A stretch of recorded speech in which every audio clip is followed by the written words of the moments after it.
সবাইকে পহেলা বৈশাখে শুভেচ্ছা জানিয়ে শুরু করছি আজকের ভিডিও। আমি আছি রমনা পার্কে। রমনার বটতলের পহেলা বৈশাখের প্রোগ্রাম দেখে আমরা একটা নিরিবিলি জায়গায় একটু বসেছি, কারণ সকাল থেকে এত মানুষজন, এত হাঁটাহাঁটি আর গরমে একদম ক্লান্ত হয়ে গিয়েছি।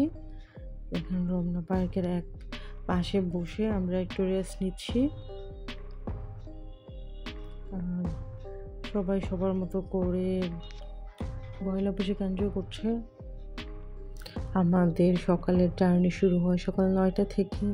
সকাল 9টায় আমরা রিক্সা করে এলিফ্যান্ট রোড থেকে যাই টিএসসিতে। তবে টিএসসিতে যাওয়ার আগে আমাদের রিক্সা অনেক আগেই থেমে যায়, কারণ রাস্তা ব্লক করা ছিল পয়লা বৈশাখের জন্য। ঢাকার অনেক রাস্তায় ব্লক করা ছিল, কোনো রকমের যানবাহন চলাচল করতে পারছিল না, শুধুমাত্র পায়ে হেঁটেই সবাই চলাচল করতে পারছিল। যারা পায়ে হেঁটে পয়লা বৈশাখের প্রোগ্রাম এনজয় করবে ঠিক তাদের জন্য এই সুব্যবস্থাটা ছিল। ঢাকা এরকম প্রায়ই করে, এই জন্য আমাদের আজকে অনেক হাঁটা লেগেছে। তো রমনা পার্কে এখন সবাই সবার মতো করে পয়লা বৈশাখের ড্রেস পরে গল্প গুজব করছেন। এই পাশটাতে মানুষজন একটু কম, বটমূলের দিকে, তারপরে একটা যে ব্রিজের মতো আছে ওই পাশটাতে প্রচুর মানুষজন, প্রচুর আওয়াজ। এই এত আওয়াজ আর ভালো লাগছিল না, এই জন্য একটু সাইড করে আমরা বসেছি।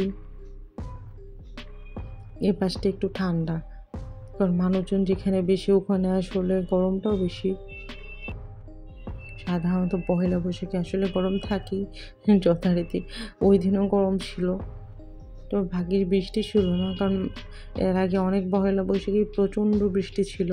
দেখা যায় যে সকালে রোদ থাকে, বিকেল দিকে যেই মেলা দেখতে যাব তখন প্রচণ্ড বৃষ্টি শুরু হয়ে যায়। গরমটা তাও টলারেট করা যায়, কিন্তু বৃষ্টির মধ্যে আসলে রাস্তায় হাঁটা খুবই ঝামেলা।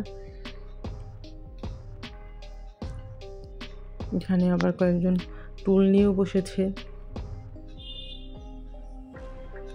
সব কাপড়টা সুন্দর সুন্দর শাড়ি পাঞ্জাবি পরে ঘুরে বেড়াচ্ছে। আমরাও আর বেশিক্ষণ এখানে থাকবো না, আমরা যাবো সোহরাওয়ার্দী উদ্যানের দিকে। আমাদের ইচ্ছা ঢাকা শহরে যেখানে যেখানে পয়লা বৈশাখের মেলা বসছে বা প্রোগ্রাম হচ্ছে সবগুলো একটু দেখে দেখে যাওয়া। এই জন্যে আমরা আস্তে আস্তে সোহরাওয়ার্দী উদ্যানের দিকে যাচ্ছি, বের হয়ে যাবো আমরা রমনা থেকে।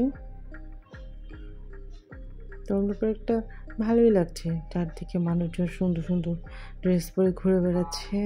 তো আল্লাহ হাফেজ।